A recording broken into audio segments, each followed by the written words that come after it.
Legend of Korra Season 4, Episode 6, Battle of Zaofu. This was a really good episode, and I think we all knew Korra wasn't going to win this fight in this episode. You could tell from the trailers they had even before the season premiered.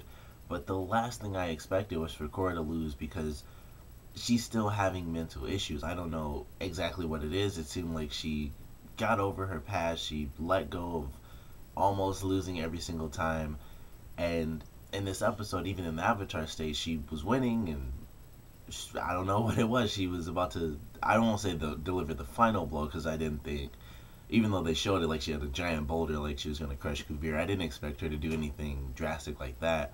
But she was about to win, and Kuvira looks up, and it's just Korra looking back, and it freaked Korra out, and she lost her focus again. And I don't know what it is. I don't know exactly why that happened. I'm still wondering what could possibly be on her mind. Like Jinora said, she cured herself of the poison, which was a result of her curing herself mentally, so it seemed like she was past all that stuff.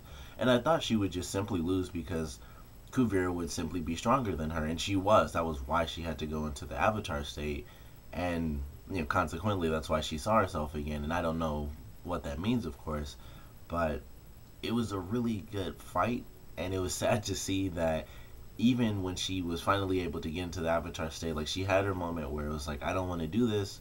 We don't have to fight. We can just solve things normally. Like, she's in this new mode. It's like a whole new Korra where she's not just gung-ho about things. And she didn't even want to do the Avatar state because she thought she only would use that as a last resort, which she did. And she was completely losing the battle the entire time until she went into the Avatar state.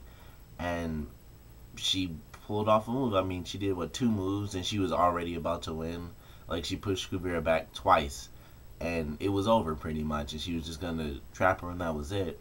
And boom, like nothing. She just lost it, and it completely turned around on her. And I don't know what to expect for Korra in these upcoming episodes, because I didn't expect her to win, but I didn't expect her to lose in that way. So I don't really know what to expect for her in upcoming episodes. I know that at some point she's going to get past it, because of course she has to be the one to beat Kuvira. So we all know she's going to get past it somehow. But the big question is, why is she still suffering? What is it that's left for her to remember? What is it that she's still stuck on? And maybe it's something just spirit-wise. Maybe it's the fact that she's not really used to the Avatar state without having such a crutch, I guess. Like, the last time she did it really was in the season finale, and she was suffering that entire time, and she almost died because of it. So maybe that's still there. Even though she got rid of the poison, she kind of let go of the Red Lotus as the actual enemy, but she didn't let go of herself as her own enemy. So maybe that's what it is, because she was fighting herself the whole time. It's not like she was really seeing Amon or anyone else until she was in the swamp. Outside of that, she was constantly seeing herself and fighting against her own, an evil version of herself. So maybe that's what she needs to let go of now, is like her doubt and her, I guess, her failing side. I guess, I don't know. It's kind of coming back as an evil version. But Zaofu is gone.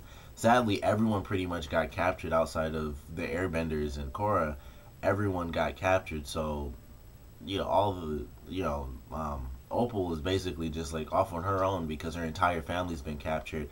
Her brother is just like completely evil now. When towards the end of the episode, I really loved that part when everyone was kneeling down and you could see their father and their brother just standing. And he walks and he's like, Neil, she's your rightful leader. And their dad was just like, I'm so disappointed in you.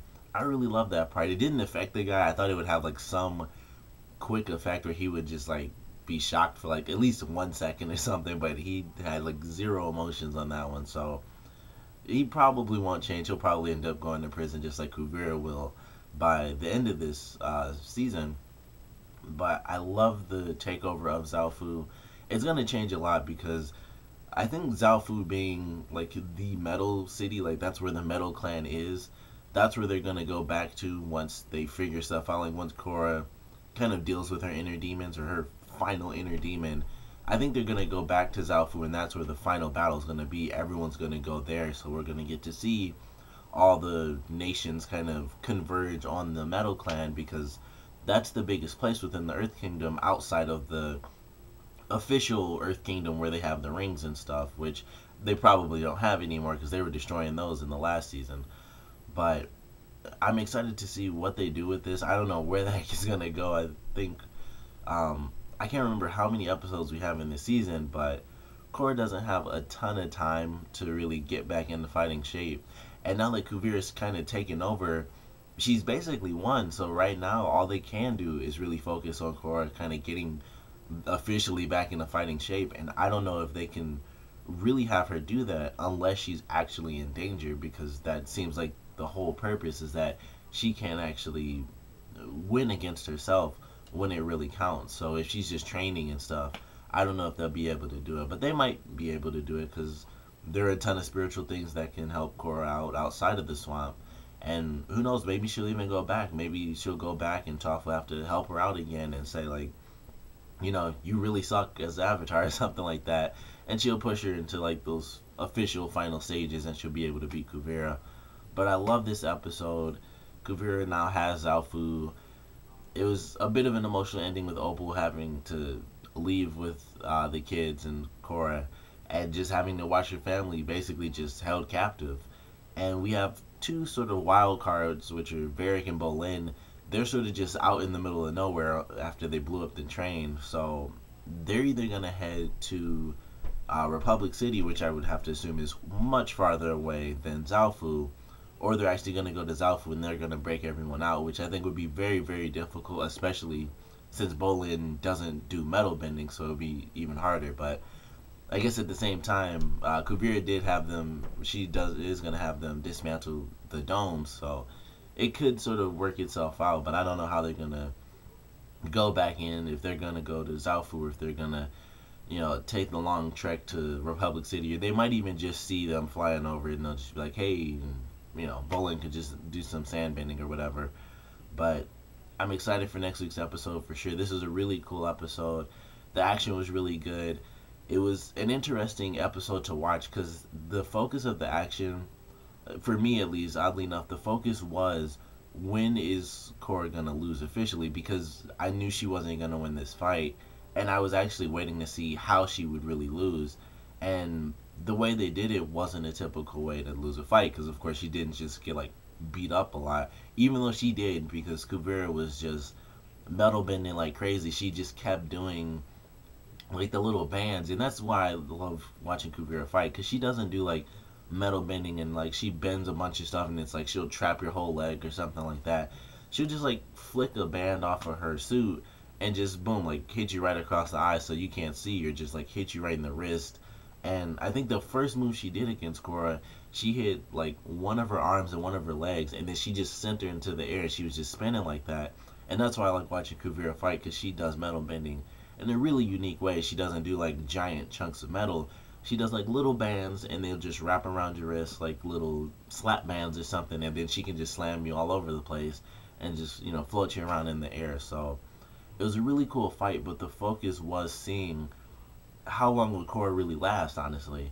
And I love the way that they played it. I can't wait to see the actual answer as to why Korra still struggled in this episode, even though she went into the Avatar state, and it seemed like she basically cured herself of everything. She got rid of the poison herself, she got rid of her past, but maybe she has to get rid of that doubtful side inside of her, and that's what we're going to get to see in next week's episode. But I love this one. Great action. Great comedy with Varric. I love the stuff, him like dreaming about Julie in the beginning, and him saying that Bolin, you know, he didn't have to tell Julie what the thing was and stuff. And I love the part about the train. He was like, you know, uncouple the trains. Like, that one was obvious. I thought that was a funny one because I knew what he meant when he said that too. So I thought that was kind of funny too. But overall, I thought it was a great episode. Comment below, let me know what you guys thought about this one, your favorite parts, least favorite parts. And I think the big question is why did Korra fail? Why is it that she still struggles in the Avatar state?